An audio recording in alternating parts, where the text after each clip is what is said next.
Today is Tuesday. That means it's Friday.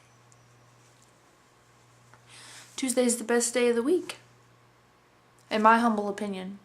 You can have a different opinion, but it's wrong if it's not that Tuesday is the best day of the week, because obviously it is.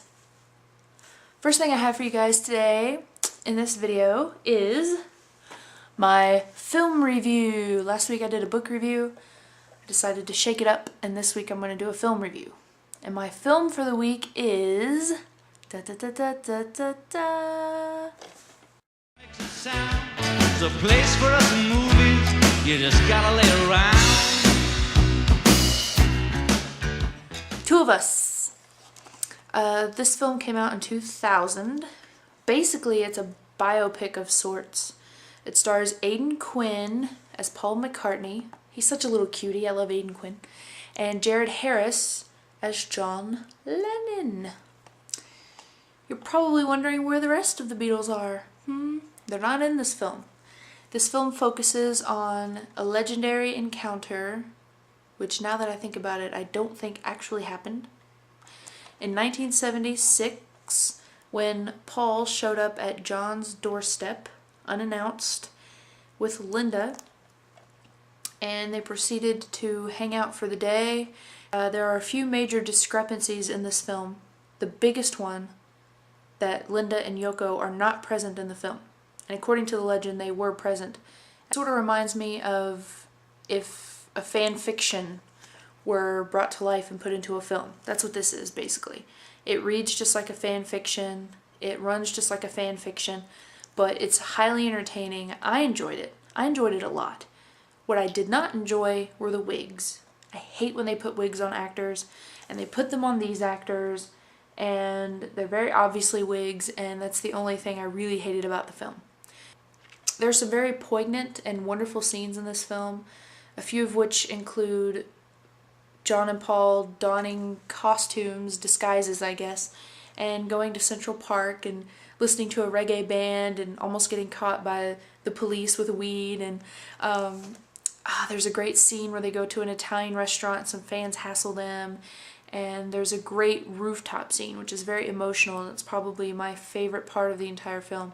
And I'm not going to spoil that one for you, but it's just great. Also, you John Paul shippers out there, I know you exist. Sometimes I wonder where you come from. I'm joking.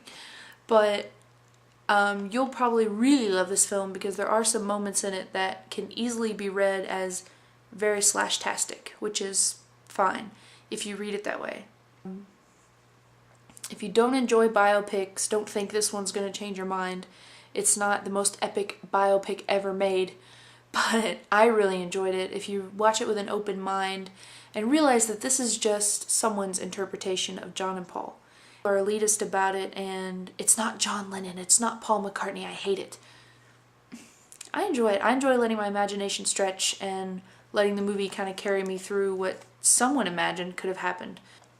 I highly recommend the film. I got it from Amazon.com, I believe, for $12 or $15. It wasn't too expensive. Definitely worth the money. I've watched it a million times, and I absolutely love it.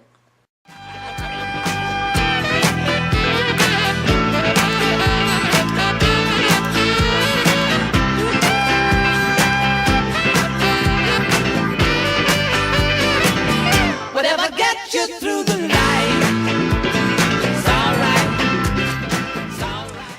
Next for you, I have my unusual, obscure Beatles fact, which was part of the challenge this week. And mine's very obscure. I picked it up from a viewing of the Unseen Beatles DVD. This was a BBC documentary. And the fact is, when the Beatles met Jane Asher, John Lennon asked her, "How do girls masturbate?" No joke. I was so excited by this fact when I first heard it, when I first watched the Unseen Beatles DVD, that I recorded the clip off of my television and uploaded it to my personal YouTube account. That's how excited I was. Because my favorite fantasy Beatles pairing is Jane Asher, John Lennon. And so when I heard that he asked her that when they first met, I thought it was so funny. How obscure is that? That's an obscure fact, but it's awesome. And now, in my London and Liverpool memorabilia, there are places I remember. I went on the National Trust tour of both John and Paul's childhood homes, Mendips and 20 Forthland Road. And at Mendips, the caretaker there was selling these books. And they're really kind of neat. This one's for Mendips, and it has little chubby cheek John on the front. Oh, he's so cute. Of themselves. Look at this cute picture of John's Aunt Mimi. She's reading the paper. And there's a picture of John up on her TV. Oh, it's so cute. God, I just love Aunt Mimi. I love her to death. Nice map, which didn't help us because we still managed to get lost every time we went back to that house. And we went like 10 times. I'm not kidding. I think it's a lovely, lovely home. And then 20 Forthland Road. It's where Paul grew up. There's a wide shot picture on the back. And I'm getting horrible glare. I can't get away from it. The road is this one of Paul. He's doing some laundry. And what cracks me up is in the background, you see this little thing of like laundry detergent or something? And it looks like it says homo. I don't know if you can see it. But I remember first glancing at it and I was like, oh my god, it says homo. This drain pipe right here, it's still in the back of the house and it's still the original. And this kitchen, pretty much everything in the kitchen at 20 Forthland Road is still original, including the floor tiles that we walked on. And that stove that John is making tea and Paul's all up in his business is still there. And Sweaty Paul is not there. Or he wasn't when we were there. But it's just so neat. It's so neat. I read both of these books. This is Paul looking very enthusiastic. Not at the front door of 20 Forthland Road. Apparently he used to beat the drum and Mike, his brother, would run down the street and see how far he could go until he could not hear it anymore. And supposedly that's what's happening in this photograph.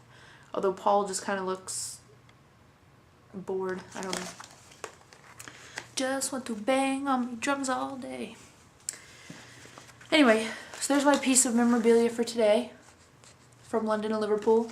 The Mendips and 20 Forthland Road books. If you go buy these books, they're only like £5 a piece, I think. Totally worth it because they're cool. And I think that's all I've got for you today. Oh no, it was short and it was sweet, but I hope you enjoyed it.